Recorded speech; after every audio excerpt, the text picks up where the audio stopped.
Hello, and welcome to another episode of The Forgotten Golfer. Thank you for tuning in. I'm glad you're liking the channel. Today we're going to talk about a topic that I don't see it getting so much play on the internet as I think it should, and that is golf balls. And you're saying, Tony, what are you crazy? What are you living under a rock? There's thousands and thousands of articles about golf balls, about how much they cost, about how to get them. Should you use refurbished ones or near news? Yeah. But I'm not going to talk about that today. I'm going to talk about something different, something a little bit more interesting. Like when you tee this little guy up, do you look at the ball when you hit it? Do you see your club hitting the ball? Ever? Do you know? Do you even remember? And if you do or you don't, what's the right answer? I mean, years ago, we'd be taking a shot and we'd lift our head, and somebody said, "Oh, don't lift your head, you'll miss the ball." That's not necessarily the case today. Look at Annika, Annika Sormstrom, one of the best female golfers who ever lived. You ever see her hit a wedge shot?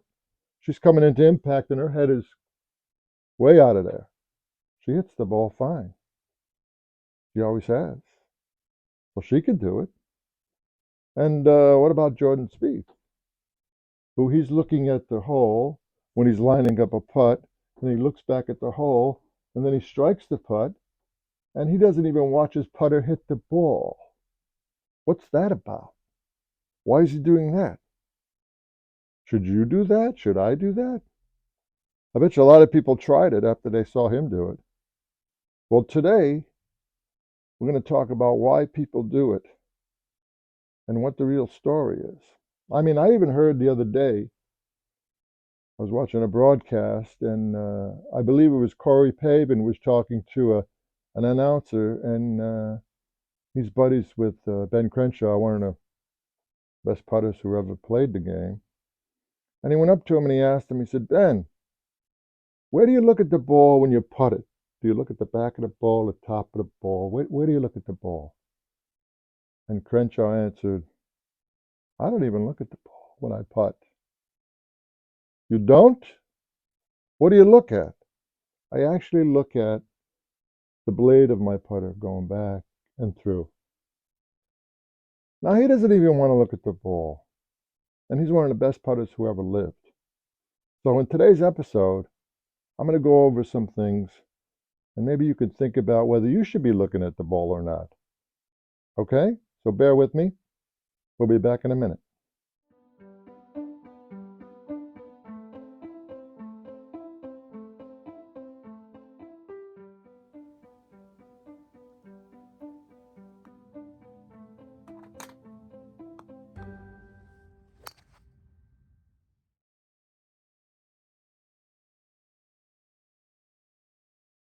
Okay, so what do we have here?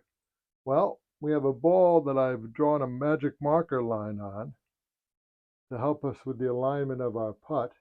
We've placed it on the green, and all I have to do is put my putter in back of this ball, perpendicular to the line, and if I make a good stroke, and that ball should go right in the middle of the hole, right? I mean, that sounds easy enough. But wait, we still haven't answered the question. Where are we looking at the ball when we hit it? Are we looking at the place of contact? Are we looking at the line on the top? Are we looking at a specific dimple? Are we looking at an emblem on the ball? Do we have an identification marker on the ball that tells us it's our ball? Well, some people are looking at a spot right up here. You can believe that.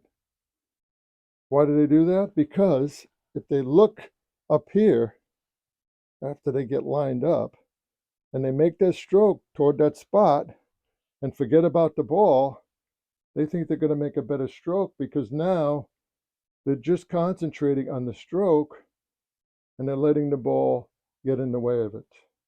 And that's what they want. They're trying to get rid of the sensation of hitting the ball. So, now Ben Crenshaw, I really don't believe what he's doing, but he's following the blade path, not worrying about the ball. Do you really believe that? If he says so, we got to believe him. But anyway, I don't do any of it. I'm old school. I just throw my ball down on the green, pick up my ball mark, and I put my putter down like I've learned how to line it up from memory. I look at the hole, I think of my line, and I let it go. That's all I do. And usually it goes in. And I've run the gamut of looking in the back of the ball, looking at the top of the ball, you name it, I've done that too. But I've come up with a solution.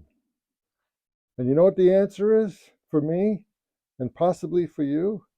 I use peripheral vision now. What does that mean? That means I see everything. I see my shoes, I see the green, I see the ball, I see imperfections on the green, I see it all. But the point is, I'm not focusing on a particular spot. I'm letting my stroke do its thing and just letting the ball get in the way of the stroke. That's what we want. That's what everybody wants. If you think of the ball, you'll try to hit the ball or steer the ball. Try to make the ball go the way you want it instead of letting your stroke just put it in the hole. That's the way it should be. What you could also try, but it's very hard to do, but now that you have your putting green, if you looked at episode 2, you know how to do that now. What you could try is really try to putt with your eyes closed. I mean, you really feel the stroke, and you don't know when the ball is going to hit the putter, and it gives you that feeling of the ball just getting in the way of the stroke. Now, are there times when you concentrate on the ball? I would have to say yes. When's that? When you have a lousy lie, like when you're in a divot in the fairway, or you have a lousy lie in the trap, the ball's half buried, or you're in the rough and it's tough to get it out of there, or you're in the woods on pine needles, stuff like that. Lousy lies, tight lies. You're concentrating more on the ball, absolutely. Now you shouldn't, but I think it's very difficult not to. So there you go. Now we know. We're learning more, and people each day are not looking at the golf ball when they hit it because they're afraid that if they look at the golf ball, they won't swing through it and it'll destroy their clubhead speed and tempo. I mean, obviously, it's not going to happen to everyone. Obviously, you look at the golf ball and before you know it, it's gone. I mean, that's just the way it's been for years and years and years. I mean, I don't even remember what I do with most clubs with the golf ball. I know on the putter, I started to jab at it. I know on chipping, I started to jab at it. Hit terrible chips. It's a terrible thing. It haunts you. But now I'm using a new method, the peripheral vision method. It's working much better. Try it out. See if it works for you. Maybe it won't. But at least you tried it and you learned from it. That's all I'm trying to do here. I'm not, saying you have to do it this way. No, you don't. You try it out. See what works for you. It's trial and error golf. Our bodies are all different. Our thought patterns are different. We try things out and see what works. So that's all I have to say on the subject. I hope you enjoyed it. I hope you come back and see the next episode. Do you have anything to say? She's so shy in front of the camera. But you know what? Between you and me, she hates golf balls. She wants to mash them as far as they would go. Makes sense, right? So, if you're a senior golfer, if you're a little bit handicapped, if you can't move, and you're about to give up, don't. We need you out there. Go play. At least go to a range and hit some shots. A lot of people are doing that too. They don't play as much, but they go to the range a lot. Keep it up. And if you go to the course, don't be ashamed to play the senior tees. Everybody's going to get older. Everybody's going to become a senior. Let it go. You'll score a lot better, and you'll have more fun on the golf course. So until next time, this is Anthony Zuccaro saying goodbye and hit 'em well.